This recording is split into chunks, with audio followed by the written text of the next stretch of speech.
संसदीय लोकतंत्र parliament democracy को मानने वाले सबको प्रणाम।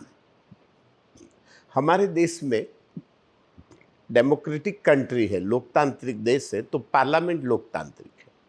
अब लोकतांत्रिक पार्लियामेंट में और सरकार में राष्ट्रपति के बाद स्पीकर एक पार्लियामेंट का बहुत ही इम्पोर्टेंट न्यूट्रल निष्पक्ष जेंटलमैन होता है। और वो जो पार्लियामेंट चलाने की जो प्रोसेस है, प्रक्रिया है, वो इसमें न्याय और निष्पक्षता दो चीज पार्लियामेंट लोकतंत्र के लिए बहुत ही अनिवार्य है। आपको मालूम है अपने देश का इतिहास, पीए संगमा जैसे दो स्पीकर ऑपोजिशन से थे, रूलिंग पार्टी से स्पीकर नहीं थे। पार्लियामेंट के स्पीकर संगमा साहब जैसे दो स्पीकर ऑपोजिशन से आए थे, विरोध पक्ष के प्रतिनिधि स्पीकर बने थे, सरकार के प्रतिनिधि स्पीकर नहीं बने थे। ये अपने देश की तरह थी। पार्लियामेंट्री डेमोक्रेसी यानी कि स्पीकर का एक दूसरा भी एक इतिहास है। लेफ्ट पार्टीज ने सोमनाथ चटर्जी साहब को स्पीकर बनाया था। फिर बाद में जब लेफ्ट पार्टीज ने न्यूक्लियर डील पे डॉक्टर मनमोहन जी की सरकार को सपोर्ट विड्रॉ कर दिया, तो लेफ्ट पार्टी ने चटर्जी साहब को रिक्वेस्ट किया कि भाई आप पार्टी, लेफ्ट पार्टी ने आपको स्पीकर बनाया, आप भी रिजाइन करिए। तो स्पीकर साहब ने सोमनाथ जी ने बहुत अच्छा जवाब दिया कि कोई भी पार्टी स्पीकर को स्पीकर बना देती है तब पार्टी का रोल खत्म हो जाता है। ठीक है, पार्टी स्पीकर को बना दिया, लेकिन फिर स्पीकर का रोल न्यूट्रल होता है। Speaker should be non political, ये सोमनाथ जी ने कहा। और 1 साल से ज्यादा समय सोमनाथ जी खुद स्पीकर का उन्होंने सेवा पार्लियामेंट की करी। और एज ए न्यूट्रल, एक कम्युनिस्ट ख्याल से आए हुए इंसान ने नॉन पॉलिटिकल रूप में स्पीकर पर अपनी फर्ज अदा की। ऐसे वर्ल्ड की डेमोक्रेसी में, पार्लियामेंट्री डेमोक्रेसी में स्पीकर के हिस्ट्री है, उसे जरा पहचानिए। हमेशा ऑलवेज डेप्यूटी स्पीकर विरोध पक्ष से था, ऑपोजिशन से था। स्पीकर मान लो रूलिंग पार्टी से है तो डेप्यूटी स्पीकर ऑपोजिशन से था। जैसे हमने प्रोटेम स्पीकर में देखा कि सरकार ने सीनियोरिटी को साइड पे कर दिया और सीनियोरिटी का अपमान हुआ, अवमानना हुई, ये हमने देखा। अभी राहुल जी ने जो पार्लियामेंट में कहा कि भाई हम विपक्ष और सरकार दोनों साथ मिलकर एक दिन साथ चर्चा करें, कोई आक्षेप नहीं, कोई नेगेटिव बात नहीं, कोई न्यूसेंस या विरोध नहीं, लेकिन स्टूडेंट्स की जानकारी के लिए और स्टूडेंट्स को उम्मीद स्टूडेंट्स की रखने के लिए शिक्षा में सरकार और विपक्ष दोनों साथ मिलकर इसको चर्चा करें, बातचीत करें।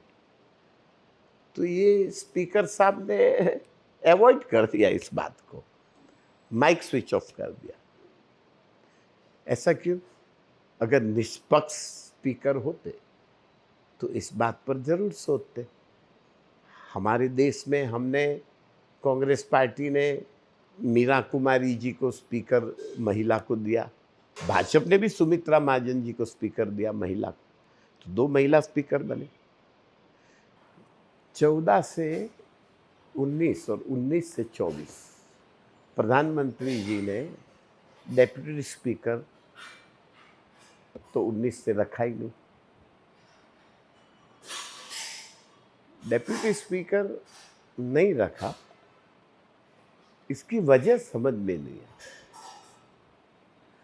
और दूसरा कि 10 साल में ऑपोजिशन लीडर भी उन्होंने नहीं रखा। अब ऐसा कोई कानून तो नहीं है कि भाई ऑपोजिशन लीडर रखने के लिए 10% से ज़्यादा क्वांटिटी चाहिए। लेकिन अगर आप ये देखते हो, जब आप नेहरू जी को क्रिटिसाइज करते हो हमेशा हर बात में, तो इसमें भी तो नेहरू जी को क्रिटिसाइज करो कि नेहरू जी ने तो 10% क्या 5% नहीं था, फिर भी ऑपोजिशन लीडर का सम्मान दिया था। और ऑपोजिशन को तो स्टार्टिंग में कैबिनेट में रखा था, 4-4 लोगों को वो सरकार में रखा, और ऑपोजिशन लीडर भी दिया 5% के आगे नहीं होने से भी ऑपोजिशन लीडर भी दिया। तो इसमें तो आप नेहरू जी को क्रिटिसाइज करिए कि नेहरू जी ने ये गलत किया था। तो ये जो मोदी जी की अभी सोच है,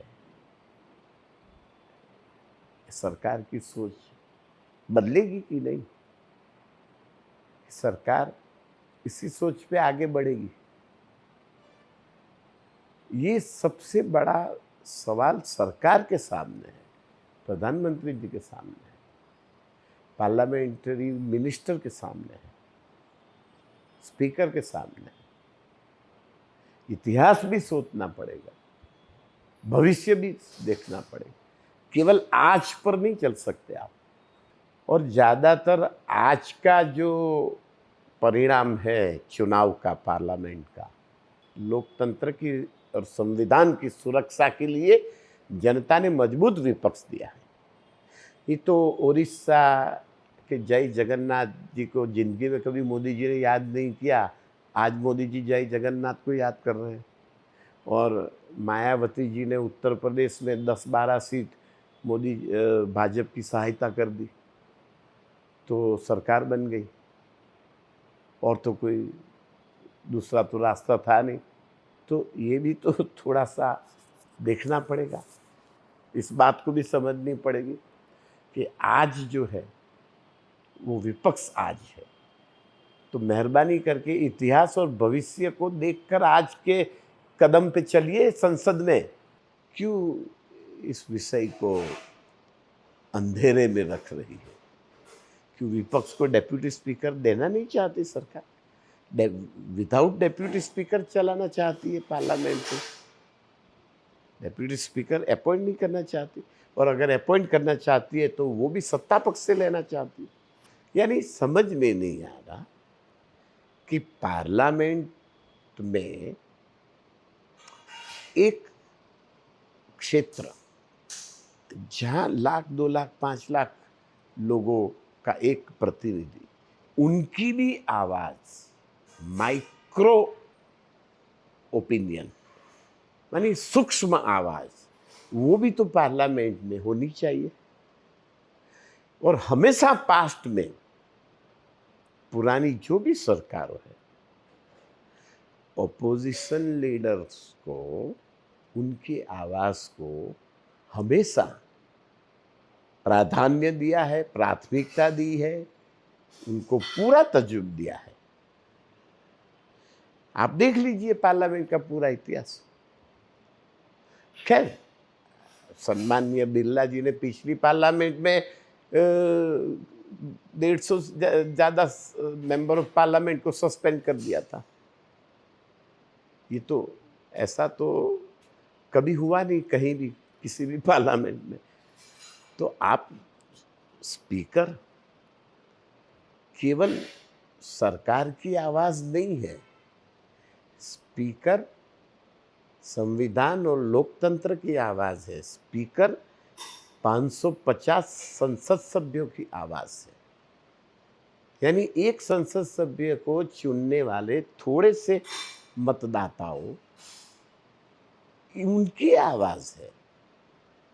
अगर स्पीकर एक ही अभिप्राय या एक ही वर्ग की आवाज़ हो तो फिर लोकतंत्र में न्याय असंभव है। सरकार को और संसद को और स्पीकर साहब को इस बारे में सोचना पड़ेगा और इस पर कुछ करना पड़ेगा। नहीं तो वरना ये अपना जो संसदीय लोकतंत्र, पार्लियामेंट्री डेमोक्रेसी का एग्जिस्टेंस कैसे रह पाएगा। तो यही निष्पक्ष न्याय और यही छोटी सी छोटी आवाज़ का भी मूल्य हो, उनकी सम्मान हो उनका, ये पार्लियामेंट को करना है, स्पीकर को ये करना है। तो स्पीकर और डेप्यूटी स्पीकर में सम्मान बहुत जरूरी है, निष्पक्ष न्याय अति आवश्यक है, वरना तो फिर पार्लियामेंट की कोई मीनिंग ही नहीं रहेगी। सारे विपक्ष पार्लियामेंट छोड़ के बाहर बैठ जाएंगे तो क्या सरकार में बैठे हुए लोग ही संविधान को उल्टा करने का काम आगे बढ़ाते रहेंगे। तो ये आज के सामने बहुत बड़ी चुनौती है और इस चुनौती को सबको इस चुनौती में अपना योगदान देना पड़ेगा। धन्यवाद।